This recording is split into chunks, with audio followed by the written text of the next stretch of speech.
बिस्मिल्लाहिर्रहमानिर्रहीम। अस्सलाम वालेकुम। कैसे आप सब दोस्त, उम्मीद करता हूँ खैरियत से होंगे। जैसा कि आप सब दोस्तों के इल्म में है, हमने लॉ गेट के सिलेबस के हवाले से पहले भी सीपीसी का सब्जेक्ट कवर किया है। सीपीसी के सब्जेक्ट के हवाले से हमने पहले लेक्चर में सीपीसी का सेक्शन पोर्शन जो कि 10 मार्क्स का था, वो उसमें जो जनरल एक ओवरव्यू लिया था कि हमने कौन कौन से सेक्शन करने हैं जिनसे हम मैक्सिमम नंबर हासिल कर सकते हैं। और दूसरे लेक्चर में हमने सीपीसी का ऑर्डर एंड रूल वाला पोर्शन किया था कि ऑर्डर एंड रूल कौन कौन से हमने करने हैं और किन किन ऑर्डर एंड रूल को करके हम मैक्सिमम नंबर हासिल कर सकते हैं। इसी तरह हमने सीपीसी का मुकम्मल एक जनरल ओवरव्यू लिया था एक लॉ गेट के सिलेबस के हवाले से। आज का जो हमारा लेक्चर है वो कानून शहादत आर्डर 1984 के हवाले से है कि कानून शहादत आर्डर में हमने कौन कौन से आर्टिकल करने हैं जो हमने प्रायोरिटी बेस पे रखने हैं, जो ज़्यादा इंपॉर्टेंट है, जो हमें मैक्सिमम नंबर दे सकते हैं। जिस तरह आप सब दोस्तों को पता है 20 नंबर का सीपीसी है और 20 नंबर का ही कानून शहादत आर्डर 1984 है।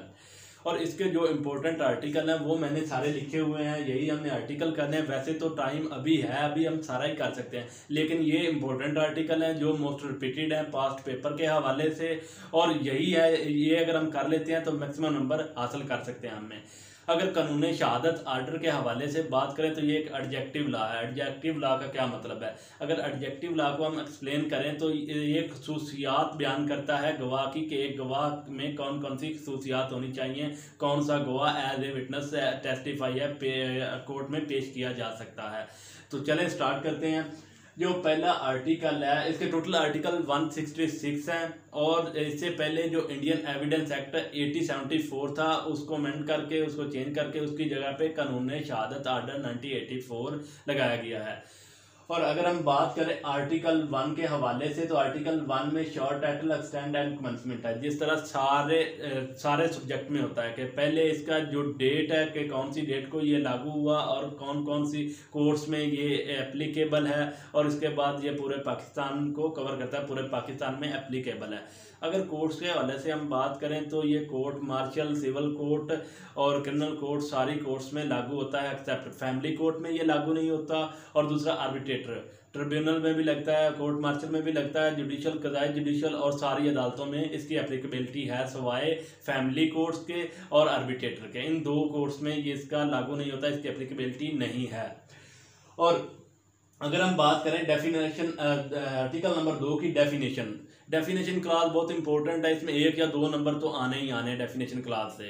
डेफिनेशन क्लास को हम अक्सर छोड़ देते हैं, लेकिन डेफिनेशन क्लास में 1-2 नंबर आप हासिल कर सकते हैं अगर पढ़ लें तो अच्छी तरह। इसमें इस तरह है कि डॉक्यूमेंट की, कोर्ट की और सारी डेफिनेशन आर्टिकल नंबर 2 में एक्सप्लेन की गई हैं। इसको लाजमी आपको एक दफ़ा पढ़ना चाहिए और इसमें 1 या 2 नंबर का पेपर लाजमी आएगा आर्टिकल नंबर 2 में से।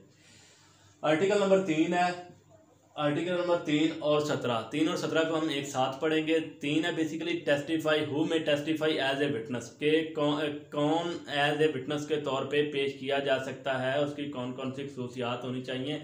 वैसे तो every person is testify as a witness. वो किस तरह है कि जो सवाल को समझता हो और सवाल को अंडरस्टैंड करता हो, उसका रेशनल आंसर देता हो, उसका जवाब देता हो, वो एज ए टेस्टिफाई किया जा सकता है as a witness. Article number 3 हमें विटनेस की खसूसियात के बारे में बताता है कि विटनेस में जो कोर्ट में पेश किया जाएगा उसमें ये खसूसियात होनी चाहिए उसमें। आर्टिकल नंबर 17 है, आर्टिकल 17 में उसने बताया है कि नंबर ऑफ विटनेसेस, कि कितने विटनेसेस होने चाहिए। पहले आर्टिकल नंबर 3 में उसने बताया था कि कौन गवाही दे सकता है। आर्टिकल 17 में उसने बताया है कि कितने नंबर विटनेसेस होने चाहिए, 1 होने चाहिए, 2 होने चाहिए, 3 होने चाहिए। In civil cases, financial transaction या क्रिमिनल केसेस या हदूद केसेस। हदूद केसेस में उसने सारा बताया कि हदूद केसेस में अगर हम 3 की बात करें तो every person is competent to testify as a witness. लेकिन अगर आर्टिकल 17 में हम हदूद केसेस के हवाले से बात करें तो वो कहता है मुस्लिम हो, अडल्ट हो, उसके बाद मेल हो और फीमेल की इसमें गवाही काबिल कबूल नहीं है। आर्टिकल नंबर 17 हमें इनके बारे में कैटेगरिकली तौर पर हमें बताता है कि ये बंदे और इतने नंबर हों, विटनेसेस के इतने नंबर हों। आर्टिकल 17 हमें ये बताता है। आर्टिकल नंबर 4 से लेके 14 तक ये प्रिविलेजेस कम्युनिकेशन है। प्रिविलेजेस के जिन्हें इस्तिस्ना हासिल है, जिन्हें कंपेल नहीं किया जा सकता कि आप गवाही दें। हम बात करें तो ये प्रिविलेजेस कम्युनिकेशन है, प्रोटेक्टेड कम्युनिकेशन है कि किन किन बंदों को प्रिविलेजेस देता है, कि प्रोटेक्ट करता है कि इनको कंपेल नहीं किया जा सकता, ये आके गवाही दें। अगर आर्टिकल नंबर 4 के हवाले से हम बात करें तो ये जज और मजिस्ट्रेट के हवाले से है कि उनको कंपेल नहीं किया जा सकता कि वो आके एज ए विटनेस गवाही दें और उनको एज ए विटनेस ट्रीट किया जाए। जाए। और उसके बाद अगर आर्टिकल नंबर 5 के हवाले से हम बात करें तो ये औरत और मर्द के दरमियान है, एक जो स्पाउस है, एक जो वाइफ है, उसको उसके हस्बैंड के खिलाफ कंपेल नहीं किया जा सकता कि वो अपने हस्बैंड के खिलाफ आके गवाही दे। इसी तरह अगर आर्टिकल नंबर 6 के हवाले से हम बात करें तो ये स्टेट ऑफ अफेयर है कि स्टेट ऑफ अफेयर के हवाले से हम किसी को कंपेल नहीं कर सकते कि वो स्टेट ऑफ अफेयर के हवाले से हमें कुछ इंफॉर्मेशन दे। और ये प्रोटेक्टेड कम्युनिकेशन इस तरह इस कानून शहादत से प्रोटेक्ट करता है। कानून शहादत के आर्टिकल 6 के मुताबिक हम उन्हें कंपेल नहीं कर सकते कि वो आके एज ए विटनेस कोर्ट में गवाही दें। इसी तरह अगर आर्टिकल 7 के हवाले से हम बात करें तो ऑफिशियल कम्युनिकेशन है, किसी को कंपेल नहीं किया जा सकता ऐसी ऑफिशियल कम्युनिकेशन के वो डिस्क्लोज करे आके कोर्ट में, किसी को हम कंपेल नहीं कर सकते। आर्टिकल नंबर 7 प्रोटेक्टेड कम्युनिकेशन है इसके हवाले से। अगर आर्टिकल नंबर 8 के हवाले से हम बात करें तो ये है पुलिस एंड रेवेन्यू। जब भी किसी पुलिस को, किसी एसएचओ को या रेवेन्यू को किसी कमीशन ऑफ ऑफेंस की इतला दी जाएगी तो उससे ये नहीं कहा जा सकता आप बताएं कि आपको किसने इतला दी है कि ये जुर्म सरजद हो रहा है, आपको किसने बताया है, क्योंकि इसे आर्टिकल नंबर 8 प्रोटेक्ट करता है कि आप बिल्कुल इसे कंपेल नहीं कर सकते। इसी तरह आर्टिकल नंबर 9 है एक वकील के एडवोकेट के हवाले से कि एक एडवोकेट को कंपेल नहीं किया जा सकता कि वो आके अपने ही क्लाइंट के खिलाफ गवाही दे। आर्टिकल नंबर जो 10 है वो वकील के क्लर्क के हवाले से कि वकील का क्लर्क, एडवोकेट का क्लर्क भी जाके गवाही नहीं दे सकता क्लाइंट के हवाले से। जो 4 से 14 टोटल प्रिविलेज कम्युनिकेशन है, प्रोटेक्टेड कम्युनिकेशन है, 4 से 14 इसे डील करती हैं। और इसके बाद है जी 15 इंक्रिमिनेटिंग क्वेश्चन। ऐसा सवाल, ऐसा क्वेश्चन जो बंदे को गुनाहगार या मुल्ज़म बना दे, किसी को, जैसे कि हमने पढ़ा है, किसी को कंपेल नहीं कर सकते, उसके खिलाफ ही वो अपने खिलाफ गवाही दे, किसी को कंपेल नहीं कर सकते। इंक्रिमिनेटिंग क्वेश्चन ऐसा क्वेश्चन होता है, ऐसा सवाल होता है जिससे उसको मुल्ज़म बना दिया जाता है जो जवाब दे रहा होता है, जो इंक्रिमिनेटिंग क्वेश्चन जिससे पूछा जा रहा होता है। लिहाजा कोर्ट से पहले प्रोटेक्ट करती है कि आप इसके बारे में बताएं, आपको इस हवाले से ना अब ना बाद में कोई भी आपके खिलाफ कार्रवाई नहीं होगी। फॉर एग्जांपल अगर एक बंदा ए एंड बी है, ए ने बी को कत्ल कर दिया और सी जो है उसने देखा, सी ने आके गवाही दे दी कि मैंने देखा है ए ने बी को कत्ल किया, कत्ल हुआ है रात के 2 बजे। अब उससे पूछा जाएगा कि आप रात को 2 बजे भाई वहां क्या करने गए थे, लेकिन वो कहता है नहीं, मुझे पहले इस चीज की आप गारंटी दें, आप मुझसे ये नहीं पूछेंगे, इसके खिलाफ, इसके हवाले से मेरे खिलाफ कोई कार्रवाई नहीं होगी कि मैं वहां 2 बजे क्या करने गया था। मे भी हो सकता है वो वहां 2 बजे चोरी करने गया हो, लिहाजा उसे इस चीज की प्रोटेक्शन दी जाएगी, उसे प्रोटेक्ट किया जाएगा, उसे इस चीज की प्रोटेक्शन दे दी जाएगी कि आपके खिलाफ इस हवाले से कोई कार्रवाई नहीं की जाएगी। ये इंक्रिमिनेटिंग क्वेश्चन है कि सी ने बताया, सी ने देखा कि ए ने कत्ल किया है बी का। और इसी तरह 18 आर्टिकल नंबर 18 डील करता है रेलेवेंसी ऑफ फैक्ट के हवाले से। जब भी कोई इंसिडेंट होता है उसके रेलेवेंट जितने भी फैक्ट होते हैं वही सिर्फ प्रूव करने होते हैं, वो relevancy of facts need to be proved, और फैक्ट इन इशू वो हमने प्रूव करने होते हैं। Irrelevant fact need not to be proved, लेकिन इररेलेवेंट फैक्ट भी प्रूव्ड होते हैं। जैसा कि प्ली ऑफ एलिबाई में जब बंदे से पूछा जाता है हाँ भाई ये इंसिडेंट हुआ था, ये आपने किया है, वो कहता है नहीं ये ऑफेंस मैंने नहीं किया, मैं तो इस वक्त फलां जगह पे मौजूद था, वो इररेलेवेंट है। लेकिन वहां जब वो प्रूव कर देता है कि वो वाकई ही किसी और जगह पे मौजूद था, at the time of the occurrence वो किसी और जगह पे मौजूद था, तो इसका मतलब है इररेलेवेंट फैक्ट रेलेवेंट बन गया है। आर्टिकल 18 और 29 इस फैक्ट्स के हवाले से, रेलेवेंसी ऑफ फैक्ट के हवाले से डील करते हैं। इसी तरह आर्टिकल नंबर 19 है रेस्ट गेस्टे। रेस्ट गेस्टे का क्या मतलब है, इसमें एक ही लफ्ज आपने सिर्फ याद रखना है, think closely to be done, कि जो ऐसी चीज़ें जो उसका प्रेपरेशन हुई उस अक्रंस को करने के लिए, उसने असला खरीदा, जो कुछ भी किया, जो चीज़ें उस अक्रंस को करने के लिए हुई, वो relevancy of fact relevance fact of res gestae में आती हैं, think closely to be done में आती हैं। अच्छा आर्टिकल नंबर 22 आइडेंटिफिकेशन परेड के हवाले से, जब भी कोई ऑफेंडर, अननाउन स्ट्रेंजर ऑफेंडर जब ऑफेंस करता है तो कंप्लेनेंट जब उसे आइडेंटिफाई करता है जाके with the presence of magistrate की मौजूदगी में, तो वो उसे आइडेंटिफाई करता है, आके सप्लीमेंट्री स्टेटमेंट के थ्रू उसे नॉमिनेट करता है, वो उसे पहचानता है उसकी आवाज़ से, उसकी फिजिकल अपीयरेंस से। आर्टिकल नंबर 22 इसके हवाले से इसे डील करता है आइडेंटिफिकेशन ऑफ परेड से, कि जब एक स्ट्रेंजर ऑफेंडर हो, अननोन पर्सन हो, इस हवाले से आर्टिकल नंबर 22 डील करता है। और आर्टिकल नंबर 24(2) है plea of alibi. Plea of alibi क्या है? जब भी कोई मुकदमा दर्ज होता है, जब अक्यूज्ड पर्सन के खिलाफ मुकदमा दर्ज किया जाता है, तो अक्यूज्ड आके प्ली ले लेता है कि सर मैं तो at the time of occurrence यहाँ पर मौजूद ही नहीं था, मैं तो कहीं और पे मौजूद था। तो फिर उस पे इस चीज़ को साबित करना होता है, उसने आके प्रूव करना होता है वाकई वो कहीं और जगह पे मौजूद था, at the time of occurrence वो मौजूद नहीं था। वो प्ली ऑफ एलिबाई की एप्लीकेशन देता है और उस टाइम उसे ही प्रूव करना पड़ता है कि वो कहाँ पे मौजूद था। इसके बाद है आर्टिकल नंबर 30 से 36 तक, ये एंड 45 है एडमिशन के हवाले से। एडमिशन क्या है? एडमिशन बेसिकली एक सिविल केसेस में होता है। एडमिशन किसी चीज़ को एडमिट कर लेना, तस्लीम कर लेना। जब भी एक दावा होता है, सिविल दावा होता है, सिविल दावे में आके पार्टी जब तस्लीम करती हैं, अपना तस्लीमी स्टेटमेंट रिकॉर्ड करवाती हैं कि वाकई इस तरह जो चीज़ ये बंदा डिमांड कर रहा है, प्रेंटिव डिमांड कर रहा है बिल्कुल ठीक है। इसी तरह वो आके एडमिशन कर लेते हैं। अब एडमिशन भी दो तरह का है, एक है ऑरल और दूसरा है डॉक्यूमेंट्री है एडमिशन। और एडमिशन बाय पार्टी हो सकता है, एडमिशन बाय एजेंट हो सकता है, और एडमिशन बाय रेफर पर्सन हो सकता है। जब पार्टी आके एडमिशन कर लेती है या एजेंट कर लेता है या रेफर पर्सन आके एडमिशन कर लेता है, तो उस पर स्टॉपर लग जाता है, टू स्टॉप, मतलब बस आपने ये कर लिया बिल्कुल। तो ये सारे जो को प्लेंटिफ होंगे, अगर एक से ज़्यादा प्लेंटिफ होंगे तो उन पर भी लगेगा स्टॉपर के तौर पे, एडमिशन उन पर भी लगेगा। ये है एक एडमिशन के हवाले से। आर्टिकल 30 से लेके 36 एंड 45 है एडमिशन के हवाले से जी। आर्टिकल नंबर 37 से लेके 43 तक ये कन्फेशन से डील करता है। कन्फेशन क्या है? कन्फेशन बेसिकली एक तस्लीम करना, जुर्म को तस्लीम करना। कन्फेशन सिर्फ उस हवाले से है जो बंदा कन्फेशन कर रहा होगा, कन्फेस कर रहा होगा, सिर्फ उस पर ही लागू होता है कि जिसने कहा मैंने जुर्म किया।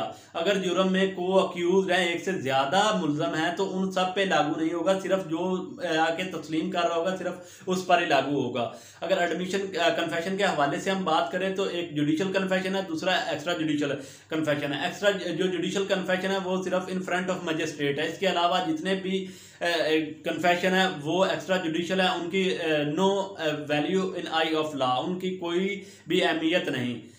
अगर कन्फेशन के हवाले से हम बात करें, कन्फेशन से रिट्रैक्ट किया जा सकता है। इस तरह अगर एडमिशन के हवाले से हम बात करें, एडमिशन से बिल्कुल रिट्रैक्ट नहीं किया जा सकता। एडमिशन एक दफ़ा हो गया तो उस पर स्टॉपर लग गया, तो स्टॉप मतलब उसके बाद वो अपने बयान से मुकर नहीं सकते। लेकिन कन्फेशन में वो मुकर सकता है, अपने बयान से मुकर सकता है। किस तरह? क्योंकि कन्फेशन के लिए जो ज़रूरी एसेंशियल है वो ये है कि कन्फेशन बिल्कुल फेयर एंड फ्री होना चाहिए। उस पर जो मुलजम कन्फेस कर रहा होता है उस पर किसी किस्म का दबाव नहीं होना चाहिए, कोई उसे लालच ना दिया गया हो, इंड्यूसमेंट ना हो, उसके बाद उसको प्रेशराइज ना किया गया हो।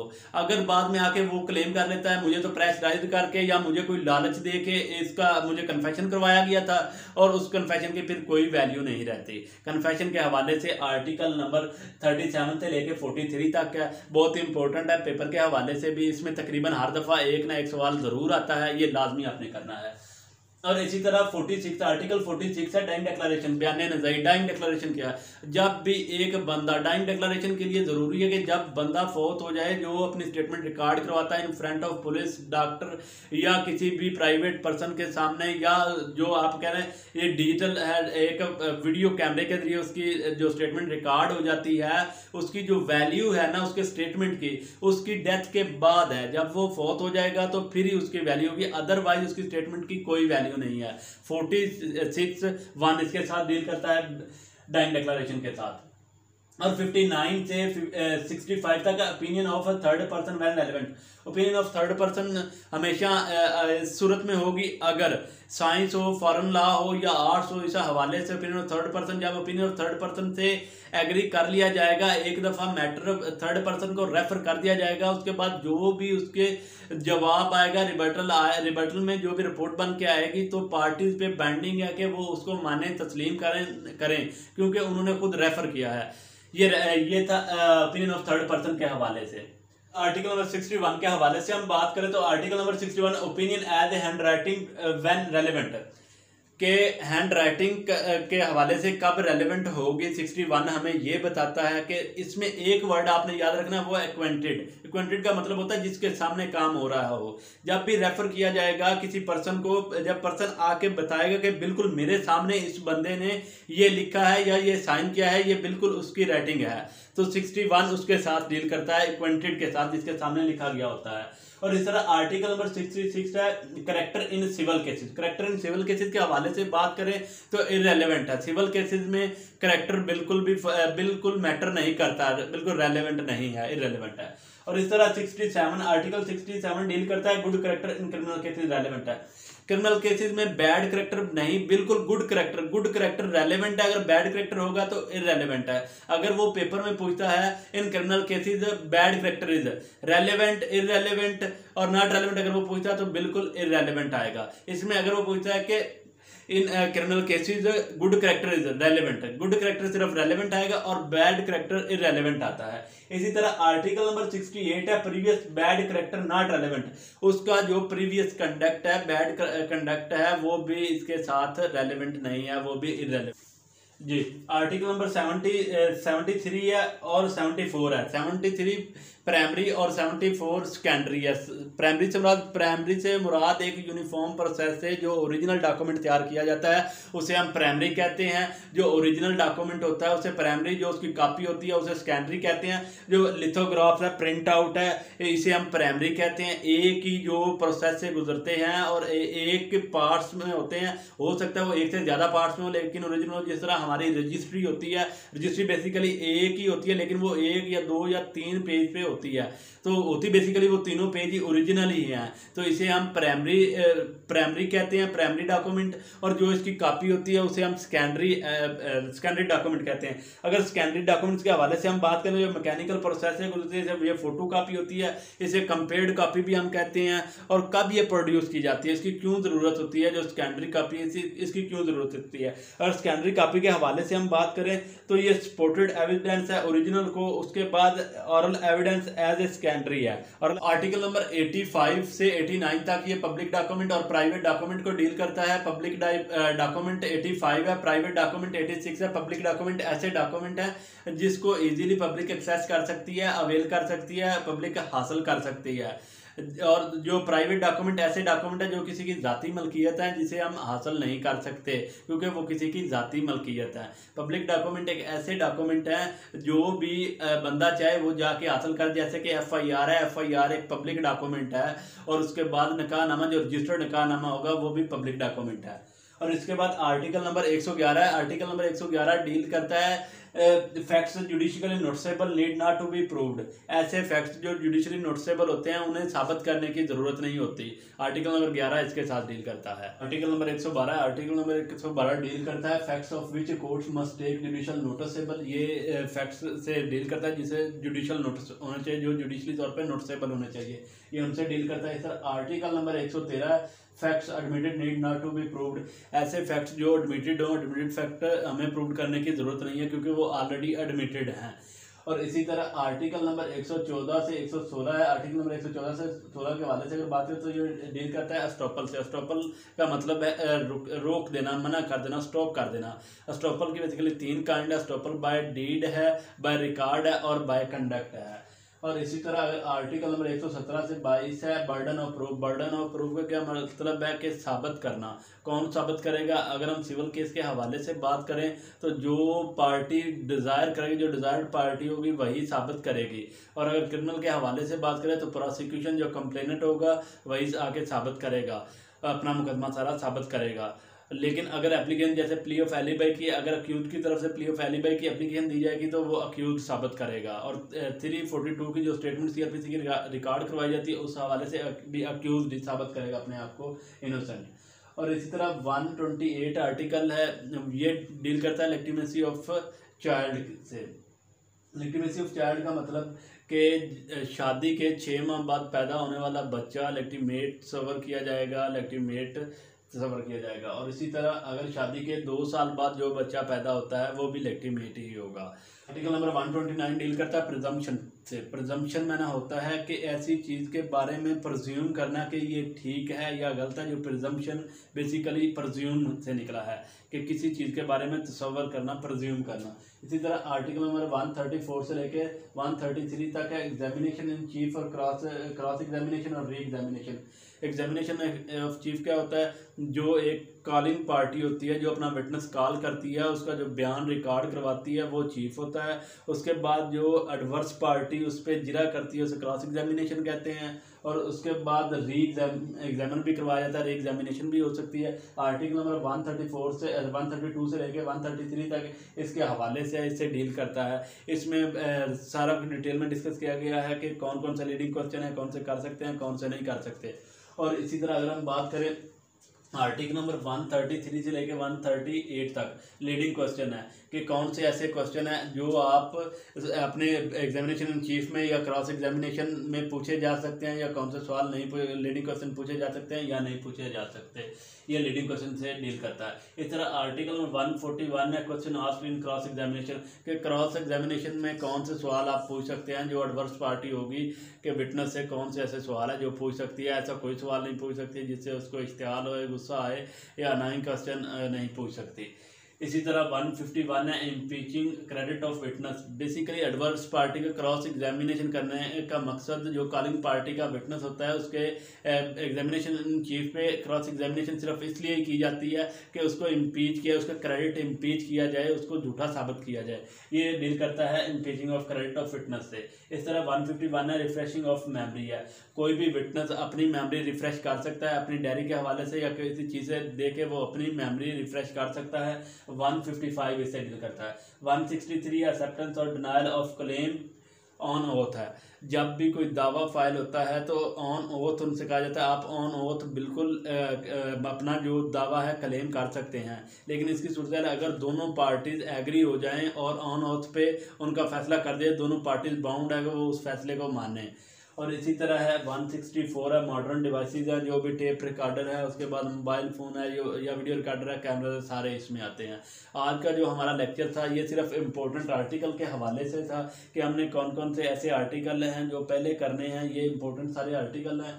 इस हवाले से अगर हम मज़ीद जो भी अगला लेक्चर बनाएंगे उसमें हम डिटेल में डिस्कस करेंगे कि हम एक एक लेक्चर को एक्सप्लेन करेंगे, एक एक आर्टिकल को एक्सप्लेन करेंगे और आर्टिकल के हवाले से जो भी क्वेश्चन बनते हैं वो सारे हम क्वेश्चन बनाएंगे। कानून शहादत का ये मुकम्मल जो इम्पोर्टेंट आर्टिकल है ये वही सारे हैं। और यही अगर आप कर लें तो इंशाल्लाह उम्मीद है 20 मार्क्स हैं। 20 में आप जितने मैक्सिमम हो सकते हैं आप नंबर ले सकते हैं।